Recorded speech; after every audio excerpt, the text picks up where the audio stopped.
Bonjour à toutes, bonjour à tous et bienvenue une fois de plus à cet entretien que nous accordons à des personnes que nous rencontrons sur notre chemin et qui nous parlent de leur vie. Aujourd'hui, nous avons un diacre, une fois de plus, qui va nous parler de son cheminement vocationnel et comment il vit son ordination. L'invité que nous avons aujourd'hui est un religieux mariste, il est diacre désormais. Il a été ordonné diacre le 15 novembre dernier. C'est le jour de la célébration des 150 ans de la mort de notre fondateur. Il a été ordonné avec des confrères venant du Cameroun, du Sénégal et même de l'Océanie. Aussi ce jour-là, il y avait le père Emi Rupata de la Nouvelle-Zélande qui a été ordonné.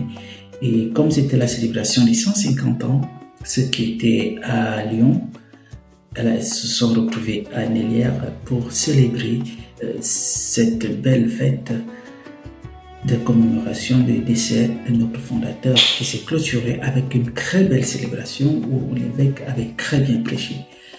Sans toutefois tarder, nous allons vous faire découvrir notre invité. Nous allons lui demander de se présenter de manière brève pour ceux qui vont le découvrir. Bonjour, je m'appelle Joseph Arnaud Ndoa. Je suis religieux mariste, de la branche des Pères maristes. Pour parler de mon itinéraire vocationnel et mon expérience au séminaire, et surtout les perspectives du ministère diaconal et de ma formation, je voudrais commencer par dire qui je suis, comme j'ai déjà dit mon nom et ma famille religieuse. Je suis camerounais, originaire de deux régions en fait, la région du sud pour ma mère et la région de l'ouest pour mon père. Et qu'il nous dise ce que représente réellement cette ordination diaconale au sein de la famille mariste. Joseph, dites-nous. C'est une responsabilité que le Seigneur me fait ou m'accorde. J'essaie de me voir un peu comme les premiers diacres dans l'église primitive, principalement la figure d'Étienne, qui était très zélé pour la cause du Christ, pour le service. Et justement, c'est ça que ça représente pour moi, le service. Le service en tant que personne ordonnée et en même temps en tant que fils de Marie. Ces deux images disent le service pour moi et c'est ce que ça représente pour moi, cette ordination diaconale. Et dites-nous, comment est née votre vocation religieuse, plus particulièrement votre appel au sein de la famille mariste? Y a-t-il des personnes, des événements ou des lieux qui ont marqué les débuts de votre chemin vocationnel? Pour parler de l'origine de ma vocation, comment elle est née, au sein de la Société de Marie particulièrement, je dirais ma vocation est liée un peu à l'inattendu, comme en anglais on dit unexpected. Je ne pensais pas particulièrement à devenir religieux, à devenir prêtre, encore moins à devenir mariste. J'avais des plans de vie déjà tout tracés, que j'avais déjà tracés. J'avais envie de faire du business, de faire de l'argent, de me marier, avoir une famille. J'avais un ordre bien précis pour ça. Je vais me faire beaucoup d'argent, je vais me construire une belle maison, me marier et avoir une belle voiture. Et maintenant les enfants et tout. C'était un peu la perspective que j'avais dans ma tête. Et puis j'ai rencontré une religieuse dans la paroisse où j'étais lecteur, parce que j'étais responsable du groupe de lecteurs. Elle s'appelle la sœur Anuarid, elle est de la famille des sœurs de Sainte Dorothée de Tchémo. Et c'est elle qui m'a accompagné en paroisse. Et elle me disait chaque fois, mais Joseph, est-ce que tu as déjà pensé à faire un projet de vie? Moi, je lui disais un projet de vie. Je lui citais ce que j'ai déjà dit, je voudrais faire ci, ça et ça. Et elle m'a demandé d'y penser un peu plus en profondeur et voilà comment, de fil en aiguille, un jour elle m'a parlé des congrégations, elle m'a parlé des Salésiens que j'avais déjà côtoyés lors d'une retraite. Je n'étais pas très intéressé. Elle m'a parlé des maristes. Et par curiosité, je me demandais, mais est-ce que la Vierge Marie a créé une société? Quand? Comment? Au point où il y a des gens qui sont dedans. Et par curiosité, je suis allé voir et je crois que la première rencontre que j'ai eue avec les maristes, il y avait le Père Albert. C'est lui qui était chargé des vocations à l'époque. Et le Père Fratello Quisito, qui était aspirant, qui était à la fin de son aspiranat, donc qui était venu ce jour-là particulièrement à cette rencontre-là pour déposer ses dossiers de demande d'entrée au postulat. Et frappé par la simplicité du chargé des vocations, que je n'imaginais pas du tout être prêtre, je me suis senti interpellé par ce modèle de prêtre-là. Voilà comment j'ai rejoint les maristes. Parlez-nous un peu de votre parcours au sein de la formation mariste. Comment avez-vous rejoint la formation mariste? J'ai rejoint les maristes en 2015. Oui. Et nous sommes en 2025, donc ça fait 10 ans déjà. Comment avez-vous rejoint la formation mariste et quelles ont été les premières étapes? Ou encore, comment décrirez-vous l'accompagnement reçu au cours du noviciat et des premières années de formation? Je dirais que j'ai eu de très bons formateurs, de très bons formateurs. J'ai commencé ma formation avec le Père Albert, qui nous a vraiment introduit dans ce que c'est que la vie religieuse. Et surtout, il m'a appris à compter sur les autres parce que, vu que j'étais d'abord enseignant avant d'entrer dans la vie religieuse, moi j'étais habitué à faire mes choses seul. Comme on se dit souvent, le mythe du self-made man. Et oui. Mais dans la vie religieuse, avec ses conseils, j'ai appris à compter sur les autres. Et le Père Cyr a aussi été un formateur excellent pour moi.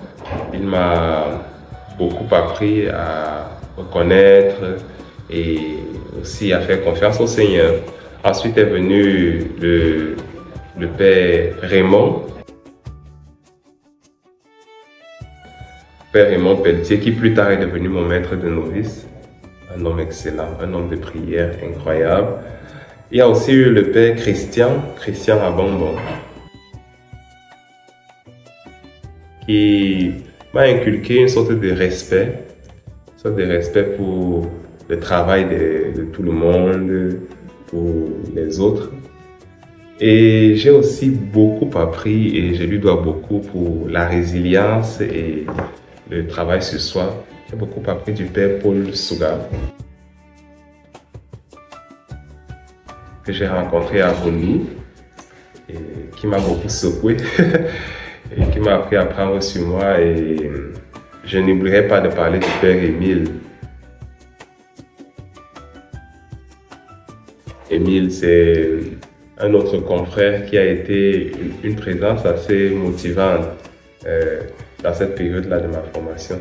J'ai aussi rencontré sur mon parcours un père originaire du Burundi, le Père Louis Nyongabo, un homme d'une probité intéressante et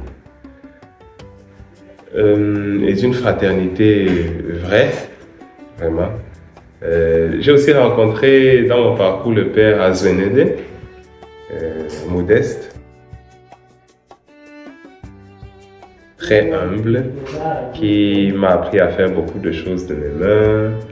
Un homme aussi, un frère. Malgré le fait qu'il était prêtre et nous, on n'était même pas encore maristes, il était très proche. Et, pendant ma formation, il est toujours un homme très, très vivant. Et chaque père mariste, d'une certaine façon, à son niveau.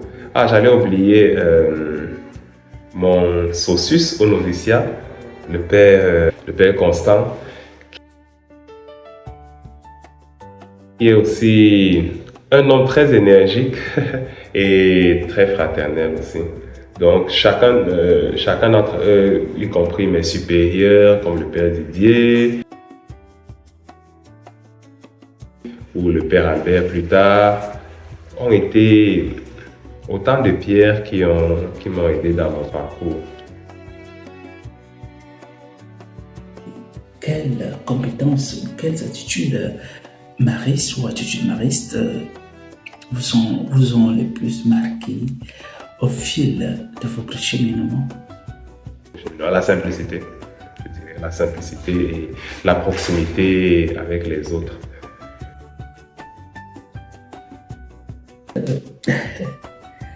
Pouvez-vous nous parler de votre expérience au séminaire, de la vie communautaire, le rythme des études et de prières, les stages pastoraux? Quelles ont été les plus grandes joies ou découvertes durant cette période? La vie communautaire est quelque chose d'assez particulier. On ne s'attend jamais à ce que ça peut être. Il y a un aîné qui nous disait souvent on ne choisit pas les frères, qu'on a au séminaire, on fait avec. Parce que quand tu arrives au séminaire, ce n'est pas une sélection comme une équipe nationale, là où on a vu les talents, et tu as choisi toi-même, c'est avec qui tu veux fonctionner, non. Tu y arrives et bon, tu fais comme quand on est dans une famille en fait, tu trouves le frère que tu as trouvé et puis tu vis avec. Parlons à présent de votre cursus académique et même théologique. Quel a été votre parcours d'études théologiques, même philosophiques, et comment votre formation académique a-t-elle façonné votre manière de vivre la mission mariste? Les études sont assez importantes parce qu'elles nous permettent de répondre aux besoins du monde et à nos besoins aussi. Et surtout, ils nous permettent de comprendre le monde tel que Dieu l'a laissé en fait, et tel que nous le transformons pour mieux vivre dedans et mieux en prendre soin en fait. Les études sont importantes, très importantes. Je me rappelle qu'un père spiritain nous a dit une fois, lors d'une visite que nous avions faite à Kribi, il nous avait dit « Étudiez beaucoup mes enfants, mais pas pour vous remplir la tête, mais pour la vider. » Parce que oui, les études dans la vie religieuse sont importantes, les diplômes que nous prenons sont très importants, mais ils servent surtout à construire notre humilité. Parce qu'au terme, on se rend compte qu'en fait, ce qui compte le plus, c'est le Christ. Ce n'est pas ce qu'on a eu comme connaissance. Quelles ont été les plus grandes joies ou découvertes durant cette période? Au séminaire, mes grandes joies étaient mes frères.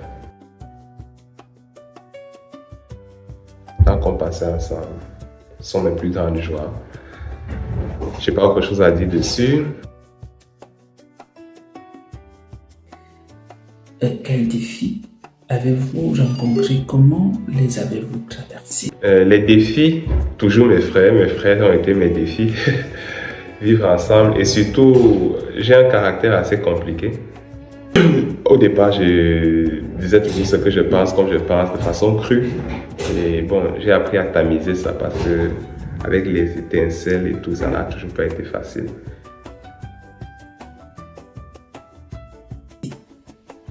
Et y a-t-il une expérience pastorale ou spirituelle au séminaire qui vous a particulièrement transformé? Particulièrement transformé, oui. Quand j'étais allé à Vundu, je me souviens que j'avais rencontré une dame qui était venue à la messe sous une pluie torrentielle. Elle portait seulement des babouches qu'on appelle au Cameroun des sans confiance. Et elle ne les avait même pas aux pieds, en fait, elle les avait dans un plastique qui était dans le panier qui portait des ignames, de gros ignames comme ça. Elle portait ça sur la tête. Et elle est venue à la messe. De ce côté, elle avait une messe une fois par mois, je pense. Du coup, elle était venue, et c'était même pas le dimanche. Elle était venue à la messe avec son offrande. Et quand elle est arrivée dans la cabane qui servait de messe, elle est restée au fond. Elle a enlevé son foulard. Elle s'est essuyée les pieds avec ce foulard. Et les gouttes qui coulaient là, elle était pieds nus. Hein. Elle s'est bien nettoyé les pieds. Et là, elle a pris dans un plastique ses sans confiance. Elle les a portés avant d'entrer dans l'enceinte de la chapelle. Et quand elle était déjà chaussée, protégeant bien ses pieds, elle a rincé son foulard. Et elle a encore attaché ce foulard mouillé sur la tête pour venir faire la messe. Ça m'a bouleversé. Et je me suis dit que, au moins tant que je vis, si je peux être là pour des gens comme ça, je le serai en fait. J'ai fait 3 ans de philosophie. Ensuite, j'ai fait 1 année en famille parce que je n'étais pas en bonne santé. Et après, je suis revenu dans la famille mariste. J'ai été envoyé en stage à Vundu, dans le diocèse de Bafia. J'ai fait 1 an là-bas, où j'étais enseignant au privé. Une expérience que je n'imaginais pas, à laquelle j'allais survivre parce que j'appréhendais un peu le travail avec les enfants. Je les trouvais insupportables avant, mais ça a été une des plus belles expériences de ma vie.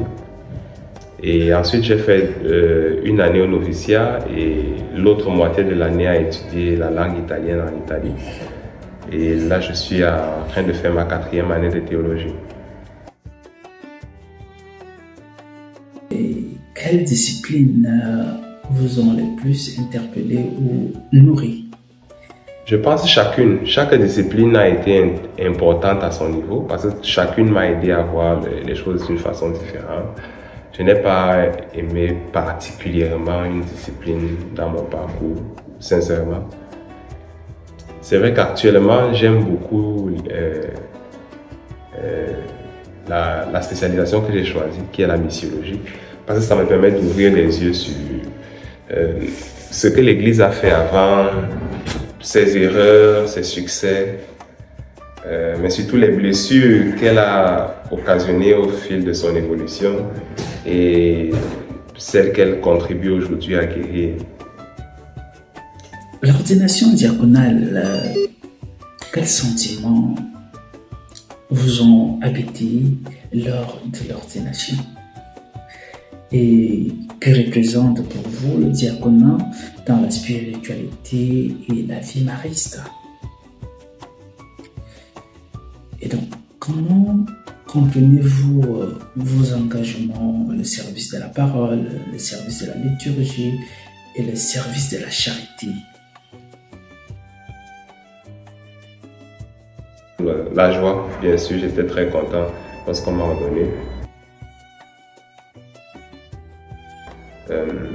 Le diaconat, comme je l'ai déjà dit au départ, pour moi, en tant que mariste particulièrement, ça signifie le service, rien de plus. Le service des autres, pour le Seigneur et pour soi-même, être content de rendre service et savoir qu'on est fait pour ça en fait. Le service de la parole, déjà avant j'étais lecteur, avant d'être séminariste, j'étais lecteur dans ma paroisse. Je pense que beaucoup de jeunes gagneraient beaucoup à s'engager dans ces structures que l'Église offre pour pouvoir rendre service aux autres chrétiens par leur voix, que ce soit comme lecteur, que ce soit comme choriste, ou par leur disponibilité au protocole, au service de l'hôtel. Il y a beaucoup de services que l'Église offre aux laïcs et je pense que les jeunes gagneraient beaucoup à s'y engager. Par Parlons à présent de votre mission actuelle, disons les premières responsabilités. Où êtes-vous envoyé depuis votre ordination et quelles sont vos responsabilités aux missions actuelles? Comment percevez-vous le rôle du diacre dans le contexte pastoral aujourd'hui? Je suis toujours en formation et ma mission, c'est ma communauté pour le moment. Et aussi la paroisse où j'exerce mon ministère diaconal.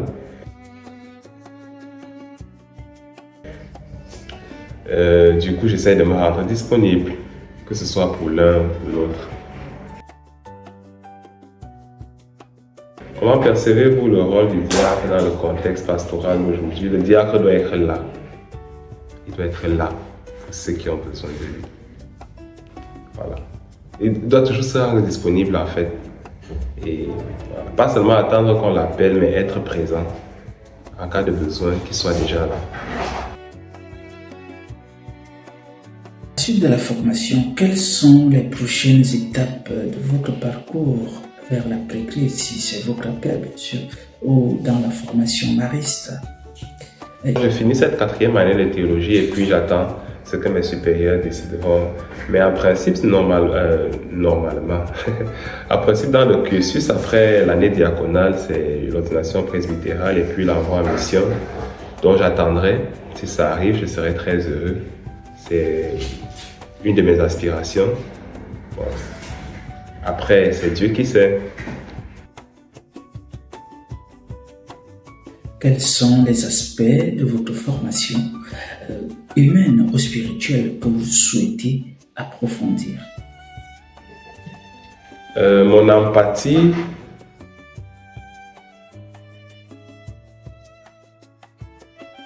je crois que je l'ai déjà développée jusqu'à un certain niveau, mais je crois qu'on continue de grandir. Je ne ferme aucune porte en fait. Je n'ai pas une spécification. J'aimerais rester généreux et ouvert aux autres. Et surtout, garder mon humilité parce que Dieu m'a fait grâce de beaucoup de dons et parfois ça peut, si on ne fait pas attention, ça peut nous rendre orgueilleux. Quels accompagnements ou soutiens sont prévus par votre congrégation pour les jeunes diacres?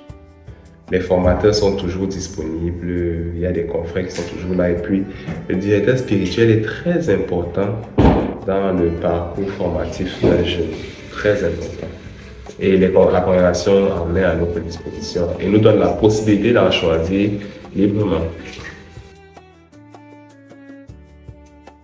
Parlons maintenant de la vision et espérance pour votre mission mariste selon vous. Quels sont les grands défis de la mission mariste aujourd'hui? Et comment souhaiterez-vous contribuer en tant que diacre? Et quel message adresserez-vous aux jeunes en recherche vocationnelle? Je pense que les maristes sont très utiles au monde aujourd'hui parce qu'ils apportent pas seulement une vision mariale, ils apportent une présence mariale chrétienne. C'est assez étonnant, non? Ils apportent une présence mariale mais qui est chrétienne parce que Marie même a été chrétienne. Pas par le baptême, mais je vois qu'elle a même été baptisée en portant déjà son fils dans le ventre, donc baptisée du Saint-Esprit. Donc, être cette présence du Christ, mais comme Marie, c'est exactement ce que nous sommes. Une présence du Christ dans le monde, mais à la manière de sa mère. Voilà, c'est un peu ça. Et je pense que c'est très important, les gens en ont besoin. Aux jeunes en recherche vocationnelle, soyez ouverts, soyez vrais avec celui qui vous accompagne. Ne prenez pas de raccourcis et puis ne comptez pas. Quand on fait la formation à la vie religieuse, c'est pas bien de compter les années. C'est vrai que c'est important parce que ça permet d'être focus, concentré, mais ça ne doit pas devenir obsessionnel. ou fixer une limite. Je dois faire 10 ans, après 10 ans on me donne. Ta formation peut aller à plus et on peut avoir besoin de toi comme frère. Être ouvert et même si tu peux entrer pour devenir prêtre, hein, tu seras prêtre, mais n'oublie pas que tu es toujours frère. Même si tu es déjà ordonné prêtre, tu es frère parce que tu es avec les gens en fait. Tu n'es pas père que tu deviens Dieu.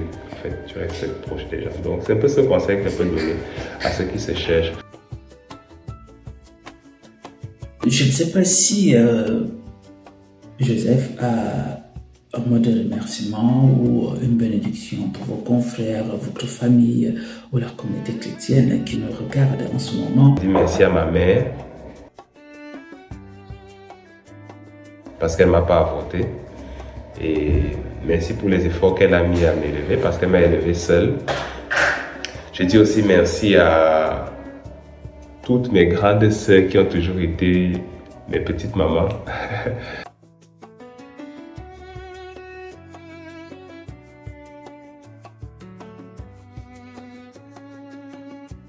Et aux sœurs de ma mère qui ont toujours été des mères de substitution et des mères en pleine même, mes tantes, mes oncles qui m'ont soutenu, surtout à mes grands frères, je pense particulièrement à Sylvain, Maxime.